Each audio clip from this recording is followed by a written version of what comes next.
Hi, it's Julie from Love's Beginning, and the idea that I had to share today was about how spirit works with us.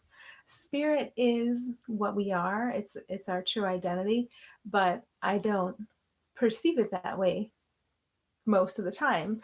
I'm thinking I'm this body and this personality walking around in this world with all the things to do and all the obligations. So we get the idea that we're guided. That's the experience we get, that we're guided by something bigger than ourselves.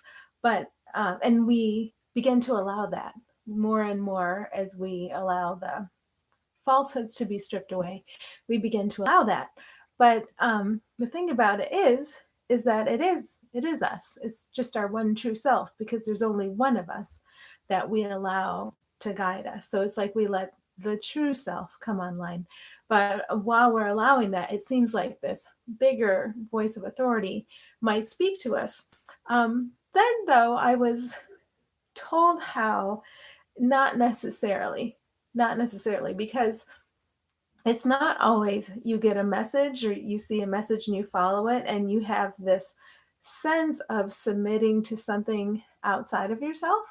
Um, what I was told about spirit is that it it can come to us in so many different ways, in so many different forms when it's allowed, and it's like it comes to us and we're not even aware that we're following anything. We're just flowing with it. So I was invited to sink into the confidence of that, and um, because sometimes a conflict can come up when you think about what seems like following somebody's advice. There's somebody outside of you, and then there's somebody, like, who would follow? Well, wouldn't that be an ego? And it gets confusing if there's resistance to, if you think that the guidance is from outside of you, it's actually from within. So the example I have, after I was given this idea that spirit knows how to hear kitty kitty you, and like, here kitty kitty, it knows how to get you to go this way or that way if that's what's for the best. It knows exactly how to do it very easily. So I'm invited to sink into the confidence and the trust of that, and to not fret, because who would be the one fretting? The one fretting would be the false identity, which never does anybody any good. I'm finally beginning to acknowledge. So the way spirit can hear kitty kitty us, sometimes will be to influence what we think of as our personal preferences. I went out to have breakfast with my father this morning, and I lately, I don't know, for about the past year, I have never wanted to get pancakes. When I went out to a restaurant, it just didn't speak to me. But today, for some reason, I didn't want anything I usually thought I wanted. I wanted blueberry pancakes, not just pancakes. Because at the last minute, my dad said, "Oh, they have blueberry pancakes and this and that." And I didn't even look at the menu. I just knew I was going to order the blueberry pancakes. And it was very clear. It did not feel like following advice. It felt like getting what I want and not what I don't want. So, that egoic lens, like trying to get something for the person, that can be influenced and lined up. So, what was supposed to happen is my son was supposed to text me while we were eating and let me know what he wanted, and I was going to bring home a box for him. But he didn't until I left the restaurant. And what did he want? What did he want me to bring home? Blueberry pancakes.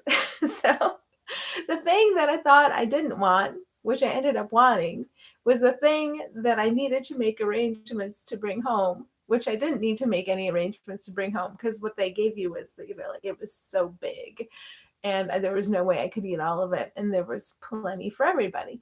So it's that example was given to me after it, I lived it, I experienced it, after it was explained to me what guidance is and can be. It's just life unfolding. And if the general intention is there to allow it, and to realize that the place from which is coming is your true self, then substitutes for what you think, what you might judge your ego is, like your personal preferences.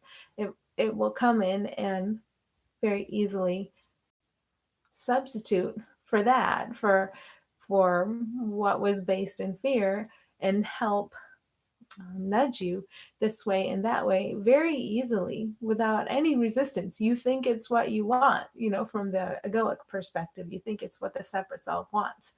And that felt so easy to me, like, of course, come in and edit my preferences. I want my true self to come in. If I'm going to have a notion of preference, which is in itself is disturbing, I want this, I don't want that.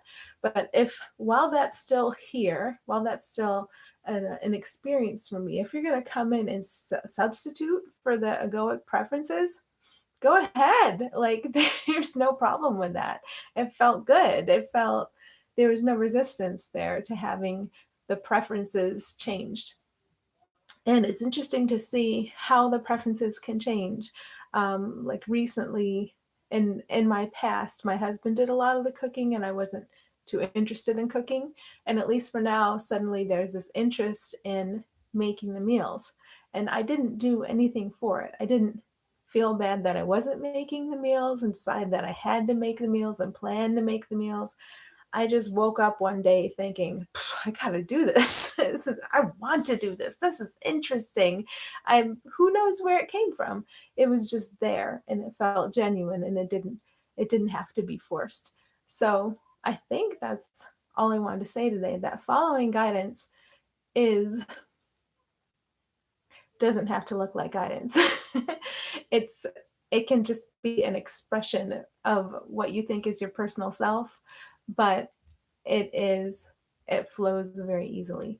And just knowing that there are so many ways that spirit can call us here, and call us there, and light things up for us, and make things attractive, helps me relax into the flow and wherever the flow is going to take us. So I hope everything's going well for you. Always wishing you well. Thanks.